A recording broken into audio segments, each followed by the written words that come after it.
जय हिंद, वंदे मातरम। तो देखिए संस्कृत का एक श्लोक, यथा ही पथिक कश्चित छाया माश्रित्य तिष्ठति विश्रम्य च पुनर्गच्छेत तद्वत भूत समागम। इसका मायने क्या है? मायने इसका है कि जैसे कोई राहगीर या कोई पथिक किसी वृक्ष की छाया में आराम करते हैं और फिर आराम करने के बाद आगे चल देते हैं, वैसे ही जीवन भी है। हमारे जीवन में भी कुछ मनुष्य आते हैं, हमारे जीवन में हमें छांव देते हैं और फिर उनका साथ छूट जाता। अब आप कहेंगे कि ये संस्कृत का श्लोक क्यों पढ़ा रहे हैं? तो महज इसीलिए कि हम लोग अभी वर्ल्ड में आप देखेंगे, अमेरिका जो है उन्होंने टैरिफ वार में जो खेला है पूरे वर्ल्ड में, उसमें इंडिया के साथ रिलेशन बहुत ज्यादा स्ट्रेंड हो चुका है। तो हम लोग उस छांव में थे, अमेरिका के साथ अपना बढ़िया ट्रेड चल रहा था, वो छांव खत्म हुआ तो क्या करें, रुक जाए? नहीं, इसमें जैसे आगे बढ़ जाना है छांव लेकर के, तो फिर हम आगे बढ़ेंगे और देखेंगे कि मेरा ट्रेड आगे कैसे बढ़िया हो सकता है, तो फिर दूसरे जगह हम आगे बढ़ेंगे। तो जियो पॉलिटिक्स क्या समझना, वो जो भारत जीवन दर्शन है, हमारे वेद और पुराण में हर सब चीज का हल है।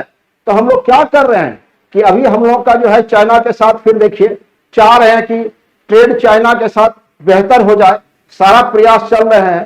तो आज हम लोग इस सेशन में देखेंगे कि इंडिया और चाइना के बीच में जो एक नया रिश्ता पनप रहा है और कोशिश की जा रही है कि जितना भी खट्टा मीठा अनुभव है उसको भुला के आगे केवल मीठा मीठा अनुभव हो और चाइना के साथ हम लोग का व्यापार बेहतर हो और एक नया मल्टीपोलर वर्ल्ड के तरफ हम लोग आगे बढ़ें। तो आइए उस चीज को हम लोग देखते हैं।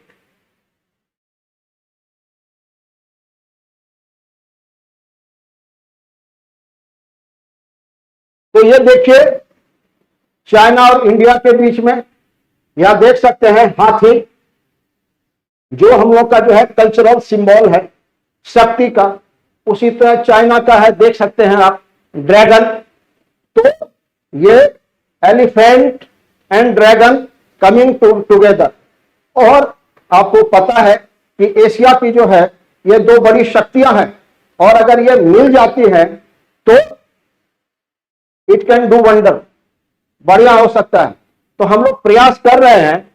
तो जैसे कि व्यापार की जहां तक बात है, तो आप एक आंकड़ा है, हम लोग देखिए 1947 में भारत आजाद हुआ और 1949 में जो है सिविल वार में जो है चाइनीज कम्युनिस्ट पार्टी जो है विक्टोरियस बन करके आई।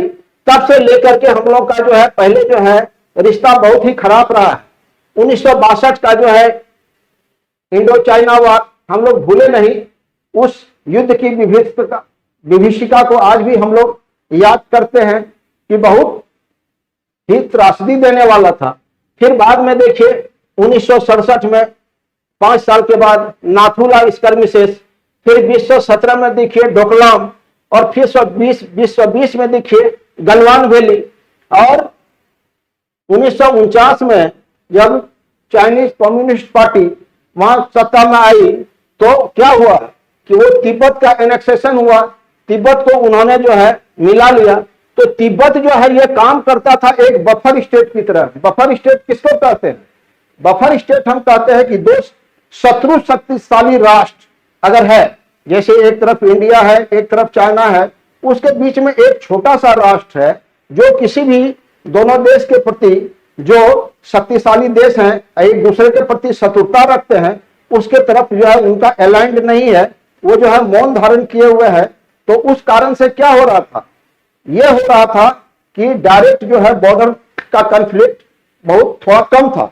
लेकिन जब से तिब्बत का एनेक्सेशन हो गया चाइना के साथ, तो फिर जो है वो टकराव की स्थिति कुछ ज्यादा ही बन गई। तो हम लोग चाह रहे हैं कि बेहतर जो है ट्रेड चाइना के साथ हो।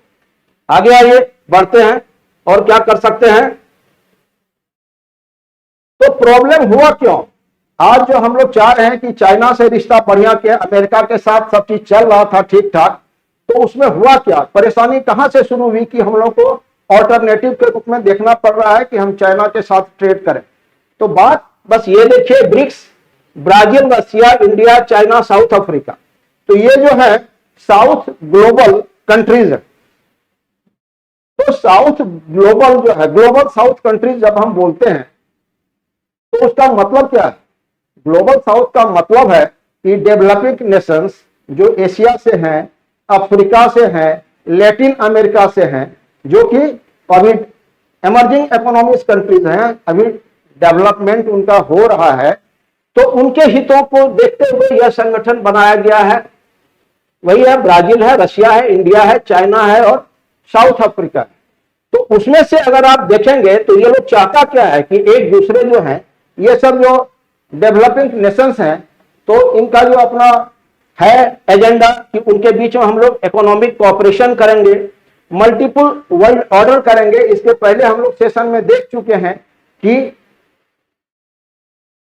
अभी यूनिपोलर अमेरिका का जो है ताकत एक ही बचा रह गया है, एक ही शक्ति है, अमेरिका है। तो उस यूनिपोलर व्यवस्था में जो है, जो हम लोगों का जो है डेवलपिंग नेशंस है, इसके हितों की बात कोई नहीं करती है। तो ये ब्रिक्स संगठन चाहता है कि वो नहीं हो, किसी की दादागिरी जो है वर्ल्ड अफेयर्स में ना हो, और उसके लिए जो है मल्टीपोलर वर्ल्ड ऑर्डर हो, कि सबकी जो है भागीदारी हो वर्ल्ड ग्लोबल गवर्नेंस में। तो उसके लिए और रिफॉर्म्स इन ग्लोबल गवर्नेंस, कि ग्लोबल गवर्नेंस में जो है, जो डेवलपिंग नेशंस हैं, उनका जो है ज्यादा पार्टिसिपेशन हो, तो इसके लिए है। तो इनका कहना था, जैसे कि आपको मालूम है कि वर्ल्ड ट्रेड अभी कौन चीज में होता है? डॉलर में होता है। तो डॉलर में है तो अमेरिका का वर्चस्व है।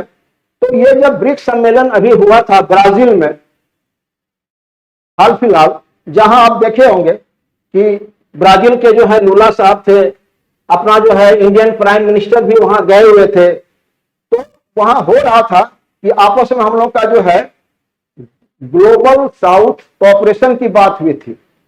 तो ग्लोबल साउथ कोऑपरेशन यानी कि आपस में जो डेवलपिंग नेशंस हैं, उनके बीच में जो है कोऑपरेशन बढ़ाने की बात हुई थी। उसमें एक मुद्दा उठा था डी डॉलराइजेशन का। डी डॉलराइजेशन का मतलब कि जो भी व्यापार ये लोग आपस में करेंगे तो वो डॉलर में ना होकर के उसके लिए एक ऑल्टरनेटिव करेंसी की भी बात हो रही थी कि एक ऑल्टरनेटिव करेंसी हम लोग बनाएं।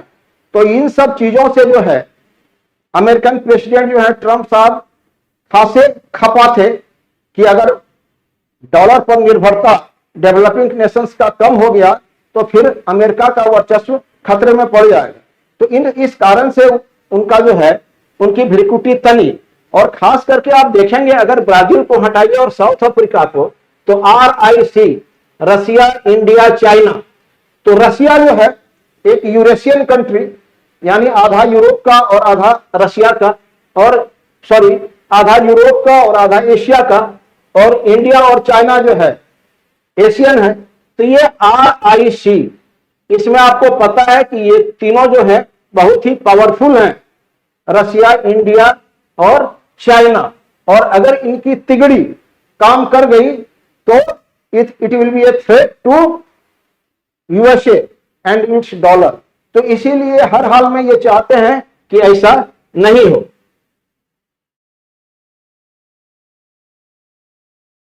अब इनका देखिए, अमेरिकन राष्ट्रपति तो पहली बार जब 17 से 21 तक ये राष्ट्रपति थे तो इंडिया के साथ इनका रिश्ता बहुत ही अच्छा था। लेकिन जब सेकेंड बार ये चुन करके आए हैं तो अमेरिका फर्स्ट और मेक अमेरिका ग्रेट अगेन के नारे के साथ आए, तो ये पूरे विश्व में कोहराम मचाए हुए। और ट्रेड और टैरिफ के नाम पर जो है आप देखें कि ये 50% जो है टैरिफ लगाए हुए हैं इंडिया पर। और आज भारत का जो रिश्ता है अमेरिका का सबसे निचले स्तर पे चला गया है, जो रिश्ता है वह कमजोर हुआ है। तो इस बार इनका आने के बाद जो है, एक तो इनको देख रहे होंगे आप, नोबेल पीस प्राइज पाने की इच्छा हुई।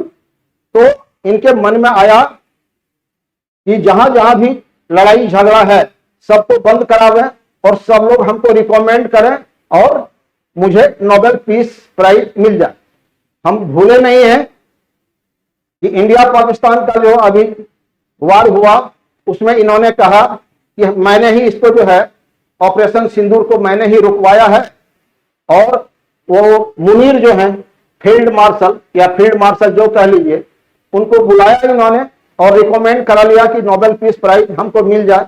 अभी आप हाल फिलहाल देखे हुए हैं कि आर्मेनिया और अजरबैजान, उनका जो एथनिक प्रॉब्लम है उसके लिए भी जो है उनके बीच में ये मीडिएट करके उनसे भी इन्होंने रिकमेंडेशन लिया कि नोबेल पीस प्राइज हमें मिल जाए। हालांकि भारत के द्वारा इन्हें इस बात का क्रेडिट नहीं दिया गया कि ऑपरेशन सिंदूर आपके कारण रुका था, जिसके कारण भी ये जो है काफी खपा थे, और जिस कारण से पहले इन्होंने 25% टैरिफ बढ़ाया और इनका दलील था कि ट्रेड इम्बैलेंस है, तो उसके लिए हम लगाए हैं कि भारत हम पर जो है ज्यादा टैरिफ लगाता है तो हम भी लगाएंगे। लेकिन दूसरी बार इनका फिर ये कहना था कि आप रसिया से तेल खरीदते हैं, रसिया जो है यूक्रेन पर हमला करता है, तो आप जो ट्रेड करते हैं रसिया से और उससे जो वो पैसा कमाता है उसका उपयोग वो करता है यूक्रेन से लड़ाई करने में, तो आप इसको रोक दीजिए।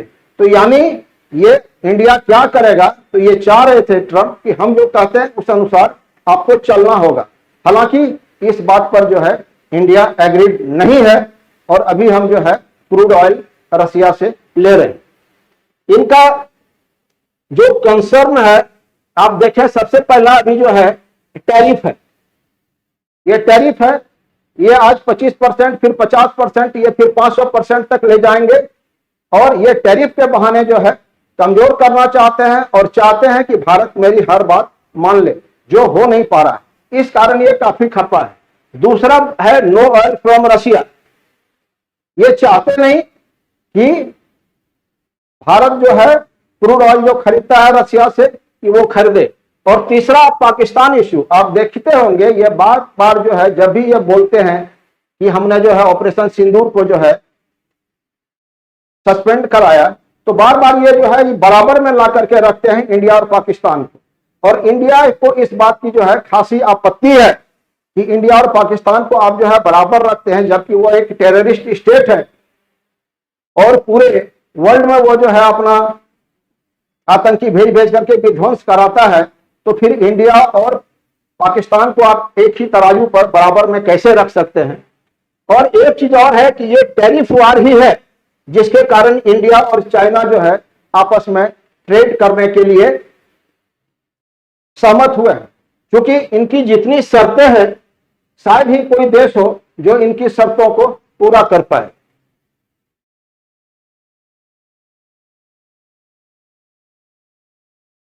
अब देखिए दोनों के बीच ट्रेड, तो यह आंकड़ा है विश्व 24-25 का, जिसमें कि इंडिया का है क्या कि इंपोर्ट करते हैं हम चाइना से 113.5 बिलियन डॉलर और एक्सपोर्ट करते हैं 14.3 बिलियन डॉलर, और इस तरह ट्रेड डेफिसिट जो है 99.2 बिलियन डॉलर का है।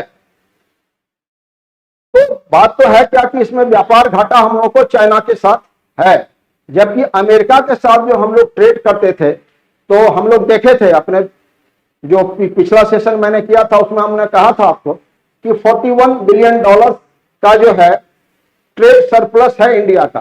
तो फायदेमंद अमेरिका के साथ ट्रेड करने में तो हम लोग को फायदा था, लेकिन जो परिस्थितियां अभी सामने आ गई हैं उसमें चूंकि चाइना एक बहुत बड़ा बाजार है और हमारा पड़ोसी है, तो अगर उसके साथ हम लोग का ट्रेड हो और ट्रेड बैलेंस आने वाले दिन में सही रहा तो ये हम लोग के लिए फायदेमंद हो सकता है। अभी हाल फिलहाल आप देखिए फॉरेन मिनिस्टर चाइना के वांग ई और हमारे जो है डोभाल साहब के कहने पर इनविटेशन पर इंडिया आए थे, जहां उन्होंने जो है जयशंकर साहब से और अपने प्रधानमंत्री नरेंद्र मोदी साहब से भी जो है उन्होंने मुलाकात की थी और बहुत सारी चर्चाएं हुई। तो उसमें जो निकल करके आया था बात की बायलैटरल रिलेशनशिप, जैसे कि हम लोग का बॉर्डर टेंशन है चाइना के साथ, तो उसको जो है कम किया जाए। जो भी अपना बॉर्डर टेंशन चल रहा है चाइना के साथ उसको हम लोग कम करें, दूसरा था कि अभी जो है ये जो एससीओ समिट हो रहा है तियानजिन में, चाइना में, वहां इनके द्वारा जो है वेलकम किया गया Indian prime minister Narendra Modi साहब को कि आपका वेलकम है। साथ ही इन लोगों के बीच में हुआ कि जो भी आने वाला इवेंट है, क्या है, ब्रिक्स 26 का जो है इंडिया में होने वाला है समिट, और 27 में जो है ये चाइना में होने वाला है। तो इनके द्वारा है कि जो भी ऐसा इवेंट्स है तो उसको सफल कराने में एक दूसरे का हम लोग जो है सहयोग करें। उसके बाद डायरेक्ट फ्लाइट जो है ये चालू हुआ कि डायरेक्ट जो है दोनों देश के बीच जो है फ्लाइट्स, उसके बाद जो भी वहां तीर्थ स्थल है, कैलाश मानसरोवर वगैरह, वहां जाने के लिए जो है वीजा वगैरह जो है थोड़ा सा प्रोसेस इजी हो पाएगा, दोनों देशों के बीच में जो है आसान हो जाएगा आना जाना। और reopening border trade through Lipulekh, Shipki La, Nathu La pass. तो ये क्या है कि ये बॉर्डर ट्रेड, जो बॉर्डर से जो ट्रेड हम लोग का अभी जो है बहुत दिन से जो है जो रुका हुआ है, उसको खोलने की बात चल रही है। और कहां कहां से चल रही है, तो चल रही है लिपू लेक, शिप्कीला, नाथुला पास से। ये लिपू लेक जो है जिधर से ट्रेड होने की बात, तो जब इन दोनों के बीच में बात चल रही थी तो नेपाल बीच में घुस गया और उन्होंने दावा किया कि भाई लिपू लेक मेरा है, जबकि इंडिया का अपना जो है स्टैंड है कि नहीं ये हमारा है।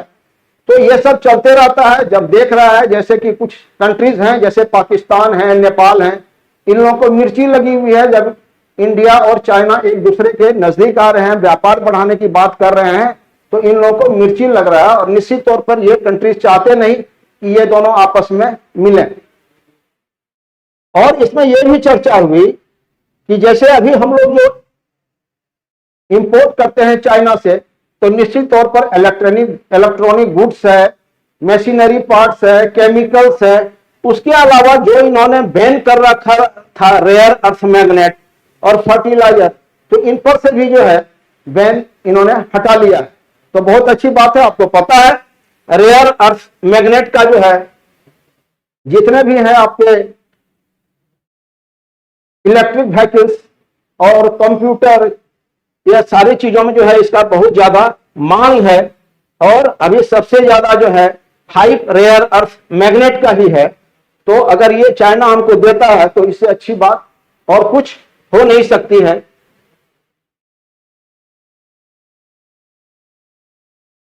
और अब इसमें एक चीज और ये है कि आप देखे होंगे कि अमेरिका का जो टैरिफ वॉर चल रहा है और वो चाह रहे थे कि इंडिया सरेंडर करे। तो अभी एक चीज आप देखते होंगे कि इंडिया ने जो है सस्पेंड कर दिया है पोस्टल सर्विसेज टू यूएसए। उसमें है कि letters, documents and gift boxes up to $100 जो है वही एग्जेम्प्टेड है। उसके अलावा जो चीज है उस पर जो है फिर वो पुनर्विचार के लिए है, अभी सस्पेंड कर दिया है Indian postal services to USA. और दूसरा बात यह है कि अगर रसिया, चाइना और इंडिया आपस में बढ़िया रिश्ता रखते हैं तो इसमें कोई दो मत नहीं है कि ब्रिक्स का जो उद्देश्य है हम लोगों का मल्टीपोलर वर्ल्ड ऑर्डर का, वो बिल्कुल हम लोग का सपना साकार होगा। और आप नीचे देख रहे होंगे एक बटन है सब्सक्राइब का, तो प्लीज इसको सब्सक्राइब कीजिए। इसके नीचे है लाइक कीजिए और फिर जो है फॉरवर्ड कीजिए और कुछ कमेंट कीजिए। और अगर आपका साथ मिलता है, अगर आप ये करते हैं और प्रोत्साहन देते हैं, तो मेरी कोशिश रहेगी कि आगे आने वाले दिन में और बढ़िया बढ़िया प्रेरणादायक और जानकारी के साथ हम कुछ और वीडियो डाल पाएंगे। तो आप लोगों का धन्यवाद, नमस्कार।